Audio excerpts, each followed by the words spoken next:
Welcome back to another bodycam breakdown. Tonight, we are diving into a chaotic scene in a Georgia parking lot where a casual dinner takes a dark turn. You are about to witness an incident involving alleged reckless driving, a hit and run, and one very intoxicated individual who refuses to cooperate. But here's where it gets interesting.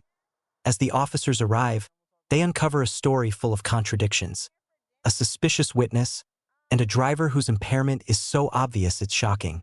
What starts as a simple accident report quickly escalates into a DUI arrest with an obstruction charge thrown in. And trust me, the twists don't stop there. Let's roll the tape.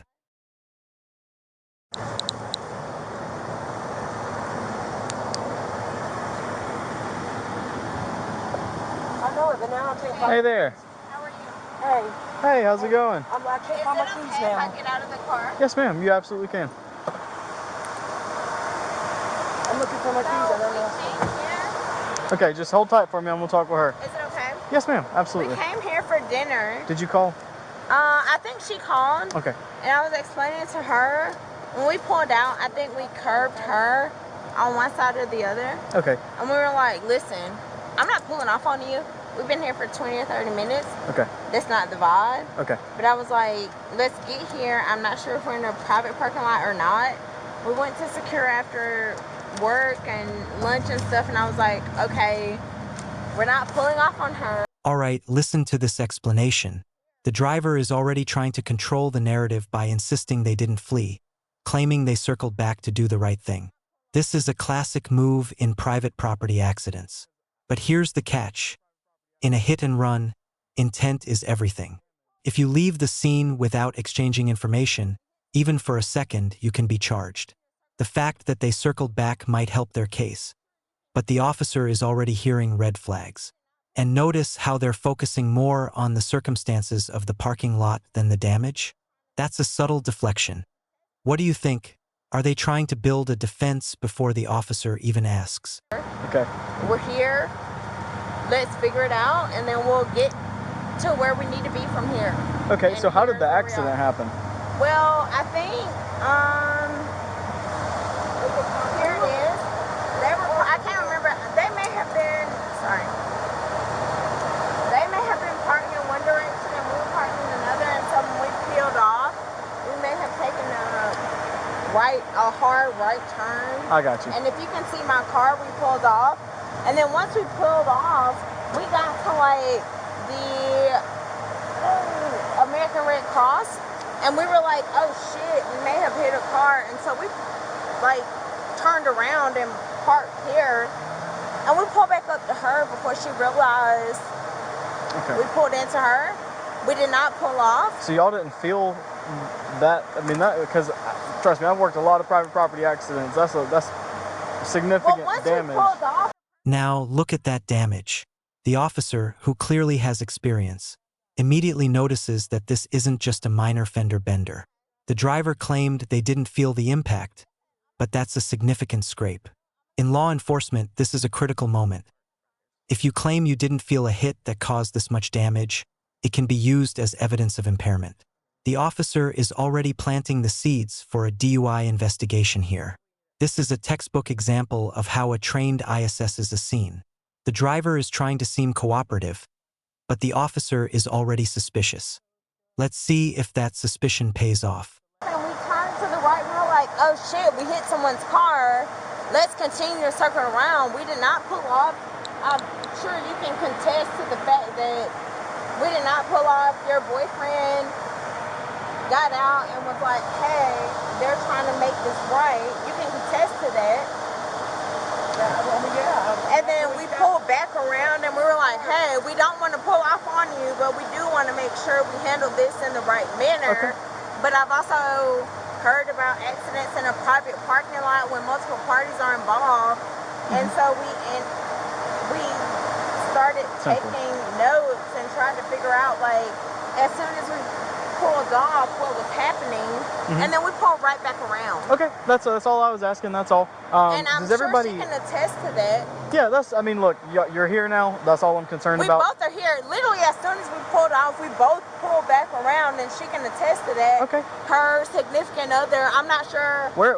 The person who was in the car with me Okay. is still right here, and I think her person went to the Dollar Tree. Okay. Does everybody have their licenses on them? Yeah. Angela, do you have your license? I'm gonna put this here, All right. and I'm gonna put my pen here. Yeah, you're And I'm you're gonna okay. grab my license. Yeah, you're fine.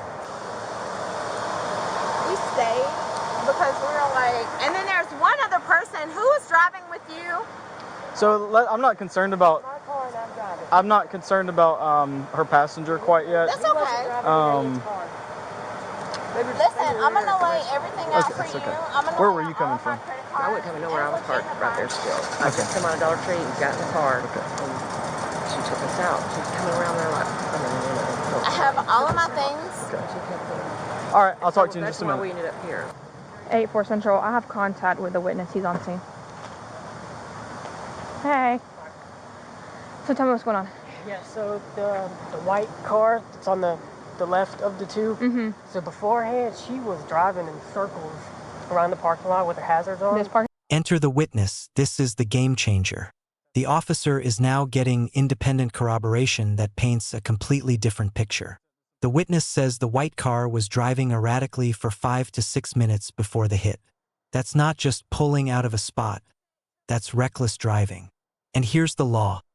If you're driving in circles with your hazards on, it could be seen as a sign of confusion or impairment. The witness didn't see the impact but heard it, which means the hit was loud enough to attract attention. This is the moment the officer's suspicion shifts from maybe an accident to definitely an investigation. That's how good police work starts, with consistent witness statements. Come on. Yeah, like Okay. but not like up the lane, you know, and then down the lane. She was weaving in and out of all different cars and Okay. for at least a good 5 or 6 minutes. Okay. Did you see her hit the car? I didn't know, but I heard it. You heard it? Yeah. Did you see anything after?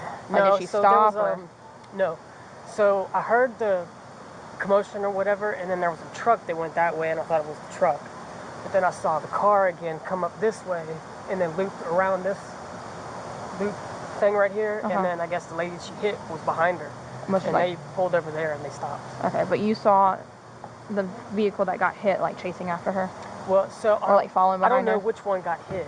So I assume was that a Honda? The one on the right? That's the one that got hit? From my understanding, yeah. Yeah. Yeah, so I think on the white one, there's a dent on the side that I didn't think was there from her, I don't know, 10 laps beforehand. Yeah. But you said you heard the hit, Yeah. and then you saw the white car still driving around. Yeah. Okay. I did hear yelling before that also. Okay. Like I said, I thought she was yelling at the truck that was going that way, Yeah. but the truck kept going, and that was that until I saw the white car come back around with that gray one behind her. Okay. Did you see anybody get in the car or out of the car? Not until they stopped together. Okay. Wait. Yelling before the accident? That's a huge red flag. The witness thought the yelling was directed at a truck, but now we're hearing that there might have been tension building before the hit. In accident reconstruction, we often look for a pre-crash narrative. If there was yelling, it could indicate road rage, confusion, or even an attempt to avoid the collision. The officer is smart to ask about who got in and out of the cars. That establishes the timeline of events. And the witness saying the white car came back with the gray one behind it suggests that the victim was actively chasing the driver. That's the kind of detail that could make or break a hit-and-run case. Cool. Would you be okay with being listed as a witness, or do you want to remain anonymous? Or How much did you drink at dinner? 2 lemon drops, 2 lemon drops? The shots or doubles? singles. The singles? Yeah. That's all you drank? I had 2 lemon drops, and we went to Carrabba's for 1 additional lemon drop. So three in total? Probably. Okay. And Because I have all of my things. I got you. Because you reek of the odor of alcohol. Reek of it right now. Okay. You're slurring your words and you can barely walk. You're dropping stuff all over the place. Okay. So to begin with, you are not safe to drive whatsoever. I'm assuming the wreck happened because of that. I would like to do something called field sobriety testing on you to make sure that you are okay to drive if I release you from this scene. Would you consent to some field sobriety?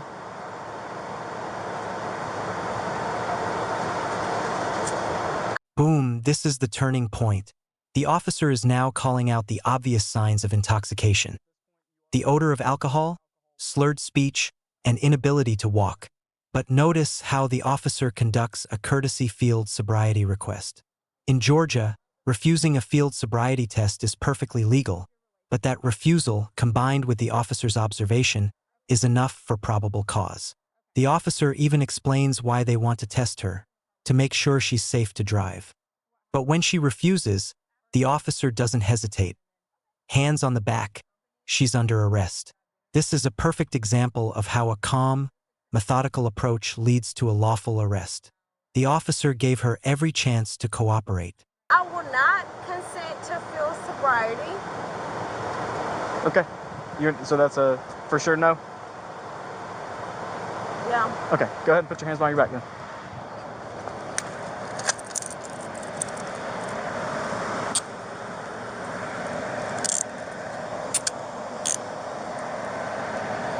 What's happening? It's okay. She's under arrest for Ansley, DUI. you're not. Ansley, do not. Ansley, do not. Put them in your car or mine? Yeah, she's going in mine.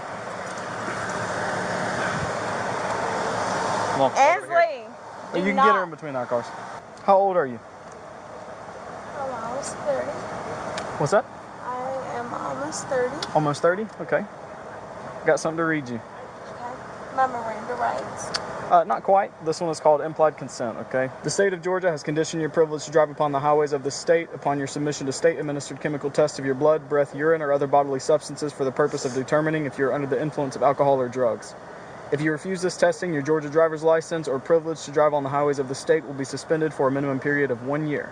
Your refusal to submit to blood or urine testing may be offered into evidence against you at trial. If you submit to testing and the results indicate an alcohol concentration of 0.08 grams or more, your Georgia driver's license or privilege to drive upon the highways of the state may be suspended for a minimum period of 1 year. After first submitting to the requested state test, you are entitled to additional chemical tests of your blood, breath, urine, or other bodily substances at your own expense and from qualified personnel of your own choosing. Will you submit to the state-administered chemical test of your breath?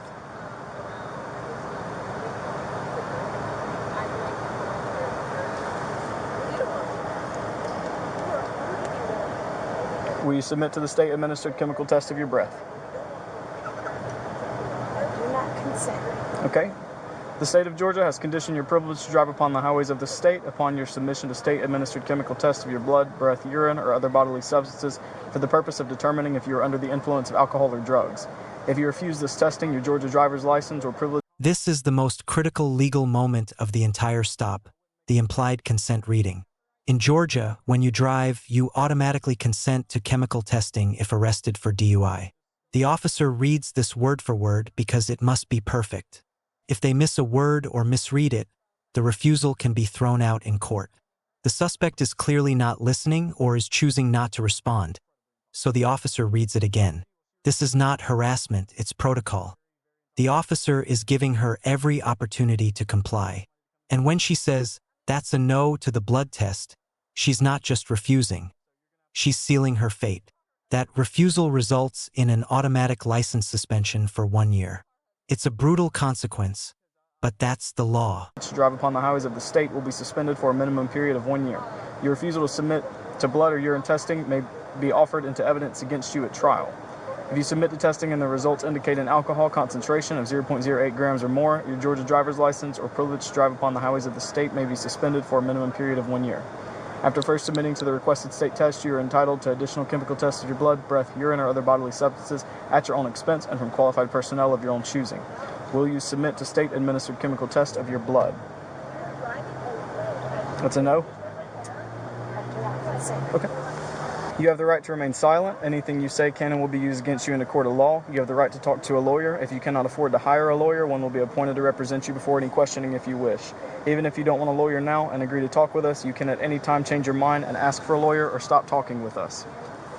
Do you understand each of these rights as I have explained them to you? Do you understand your rights? I understand my rights. Having these rights in mind, do you wish to talk to me now?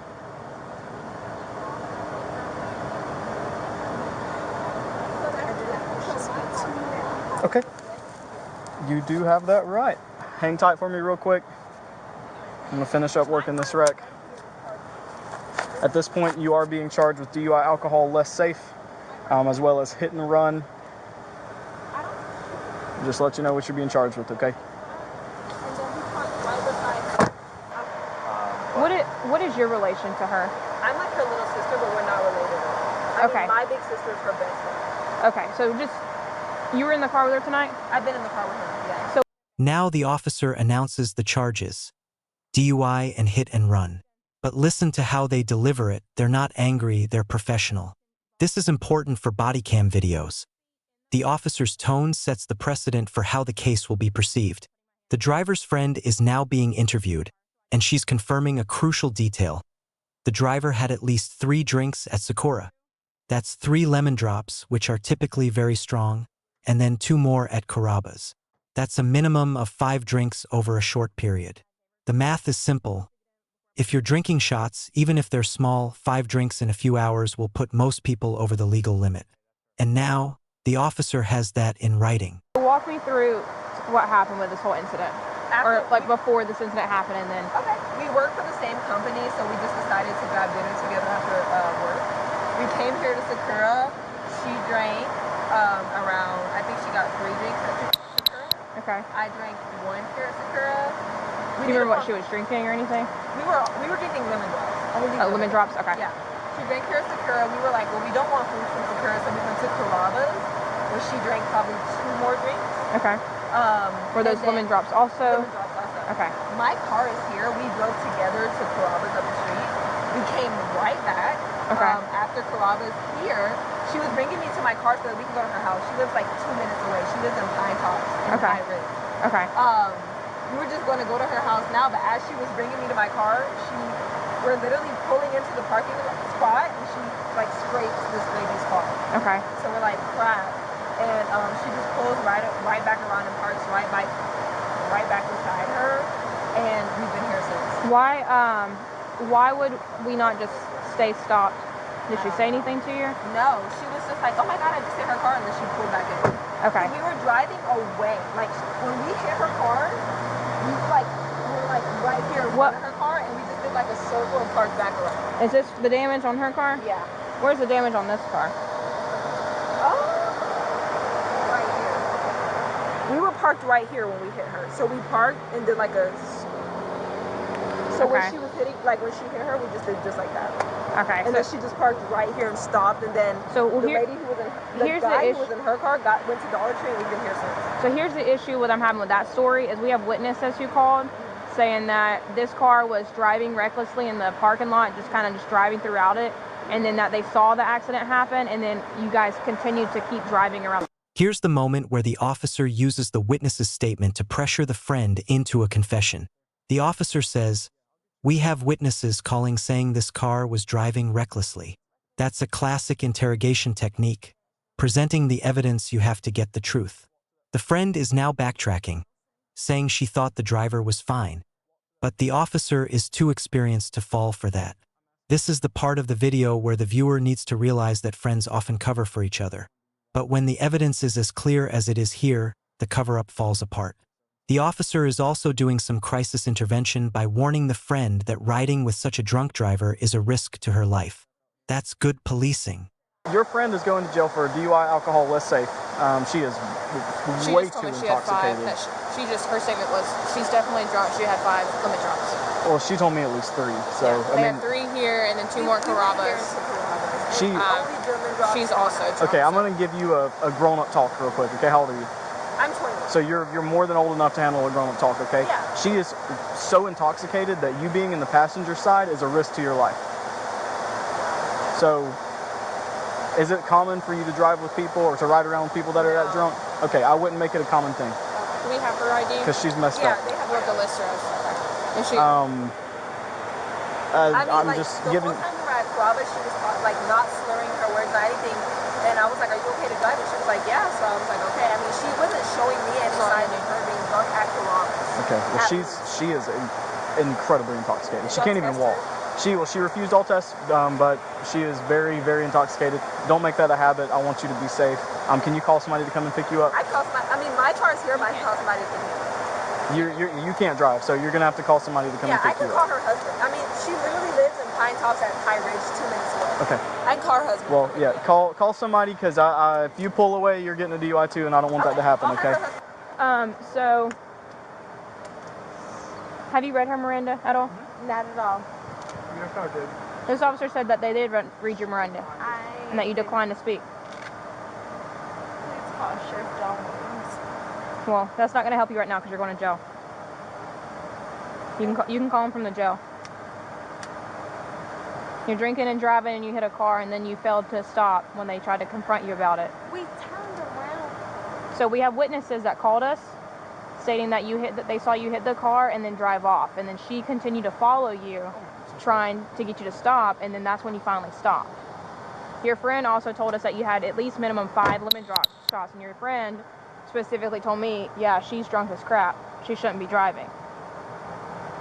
You're old enough to know when you shouldn't be driving. Correct me if I'm wrong, but at 29, you're old enough to know when you should and shouldn't get an Uber. Call Sheriff John Williams. You may call him from the jail. You are under arrest right now. I have not been read my Miranda rights. Nobody's asking you questions pertaining to the crime, so you don't need your rights read. Specifically from me, this officer said that he already read you your rights, but I'm not asking you any questions. Badge number. There's no reason. It can be. State your badge and badge number. Officer. Ah, the classic, I know my rights moment. The suspect demands to hear her Miranda rights again and requests the officer's badge number. This is a common tactic for people who think they can challenge the authority of the arrest. But here's the reality. Miranda only needs to be read before custodial interrogation. The officer is not asking her any questions about the crime, so he's under no obligation to read them again. And as for the badge number, the officer correctly points out it will be on the tickets. This is a great teaching moment for viewers. Demanding a badge number doesn't invalidate the arrest. It just shows the officer is confident in their actions. The arrest is already lawful. Yes, ma'am. Please state. You know my name. You just said it. And I did. Yeah. Please state I'm not your investigating name. this. I'm not investigating this. Please state your name and badge number. Scoot your feet in. Scoot your feet in. Scoot your feet in. I will put you in this car, or you can voluntarily get yourself in this car. Put your feet in the car so I can shut this door. I will ask you one more time, and then I'm putting my hands on you. Put your feet in the car so I do not have to physically pull you. 1, 2. Ma'am, I don't really want to pull your hands there. Oh, well, we're not getting in the car? She's not listening to commands. And I gave her several chances to get in before I put my hands on her. If you'll cut me something. Hey, that's her husband. And Do you want to deal with that? it's up to you if you want to talk Do to what? her. But the witness said he will. Her husband? Howdy. Phil, what's going on? Come on, man. Please, thanks to you. You want to talk to him? So, You want me to explain or you want? I got it. So she is going to jail for DUI right now. DUI the alcohol is permanent. What are you? Well, I'm not getting into the argument here, okay? But further than that, if you want to say 5 words to her, you can. I'm not going to sit here all night. So if you want to go over there and talk, I'll you can. call my attorney and we'll have all If this. not, then you need to pick up her friend and you need to get out of here. The husband arrives, and he claims to be an attorney, but he's not going to change the outcome here. The officer is calm but firm. The car is involved in a crime and cannot be released. This is a great demonstration of how law enforcement handles an uncooperative family member. The officer isn't arguing. They're simply stating facts. And notice how the officer offers a compromise. Take the friend home, but don't expect to get the vehicle tonight. This is a textbook example of how to manage the scene without escalating tension. The husband wants to argue, but the officer shuts it down with the law. The car is evidence, and evidence isn't leaving the scene. Her friend also did I admit. will Listen. do what I need to do. Okay, so you can pick up the friend, or we can tow the car. We're being nice right now. No. Your wife has been drinking. She hit a car. She left the scene of an accident. We have witnesses saying they watched it. She and her friend both admitted to drinking prior to this. Several drinks, at minimum 5 lemon drops. And your wife is drunk as crap. That's fine. So we can tow the That's car. your story. Those are the facts. So we can tow the car, or like this officer said, take the friend home and do what you need to do, but there's no reason for you to get an You're not attitude. towing a vehicle. We can, it's involved in a crime, so we can't. But you're not, because I can take it home. Or it's involved in a crime and we can't. I'll be taking it home tonight. Thank you. Have y'all decided what y'all want to do? I got you. We have not decided what we're doing with the vehicle yet. No. Okay. So, sir, you're not free to have the vehicle at this time right now. It is part of a So at crime. what point am I free to take my property home? When they make the decision on whether or not it's going. The conducting officer. Okay. Yes. So how long is that going to take? Feel free to hang tight. We'll let you know as soon as we know. Sounds great. Where's the friend? Out you go.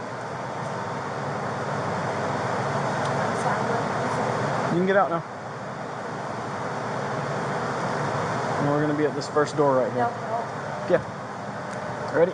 2, 3. All right, and if you'll walk to that first door right there. Will you please get Oh my yeah, shoe? I'll get your shoe. Please recognize your last name and badge number. It'll be on the tickets that you get. Walk to that front door. Nielsen. It's almost there. Walk to that front door. Are you slamming my arm in the door? No, Are you ma'am. moving? I'm asking you to walk to that door. I'm going to call jail staff to get out here, and they're going to carry you inside of that door. So which one do you want? 467 Central. My 1095 is refusing to go into the jail. Can you get jail staff out here? For the record, I am not refusing. I asked you to put my shoe on, and I'm asking you.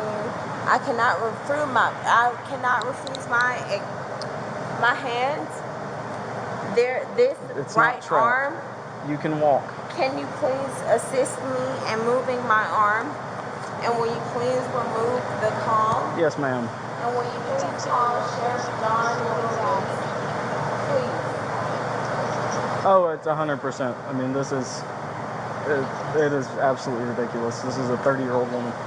I'm gonna, I'm a 30-year-old woman. This is absolutely ridiculous. yeah, just let me go. I'll call you when I get Tell out. them. Are we walking now? So No, the tell jail them staff it's doesn't have to absolutely carry you? ridiculous. You're on camera. Everything that you're saying is being And recorded. that is absolutely okay. I'm gonna get females out here to carry you inside, Yes, okay? Because just I'm not gonna fine. put my hands on you to put you inside. Sheriff John So Williams. do you remember the first, second, third, or fourth time that I told you I'm not calling Sheriff John Williams? You get a phone call when you get into that jail. You are more than welcome to call him.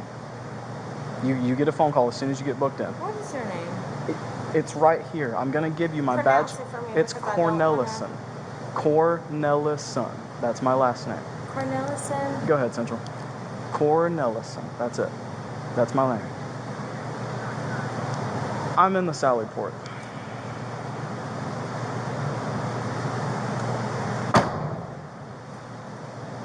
My badge number, my name, it's all going to be on your tickets that you're going to get, okay? What is your badge number?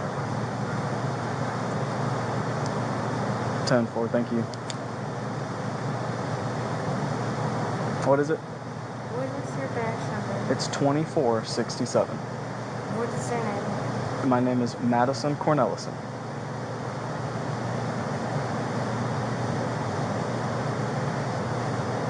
Are you going to walk, or is jail staff going to have to come in here and get you inside? Which one are we doing? One's going to get you an obstruction charge. The other one isn't going to get you an obstruction charge. So which one do you want to do? I'm going to ask you one time, and then you're going to get charged with obstruction.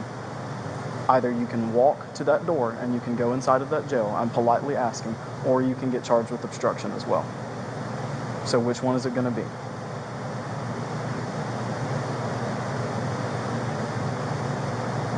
Okay. Additional charge of obstruction for no reason.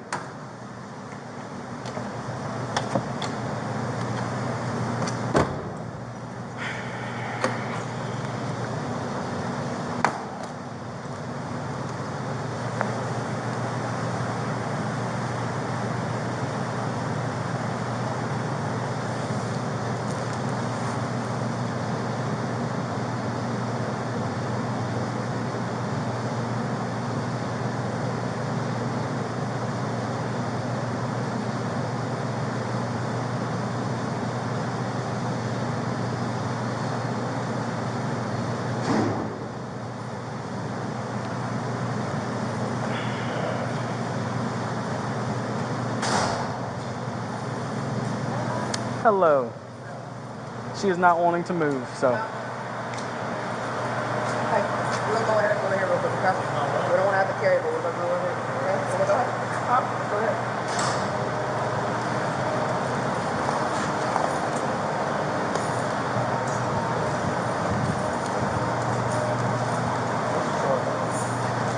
As of right now, obstruction, DUI, alcohol less safe, and hit and run. She's very intoxicated.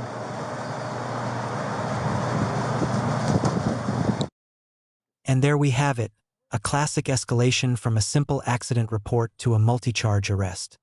Let's break this down. The officer identified obvious signs of impairment, conducted a professional and lawful investigation, and gave the suspect multiple opportunities to comply. She refused sobriety tests, refused the chemical test, and then became combative at the jail, resulting in an obstruction charge. This case highlights the importance of witness statements, the legal weight of implied consent, and the professionalism needed to handle a resistant suspect.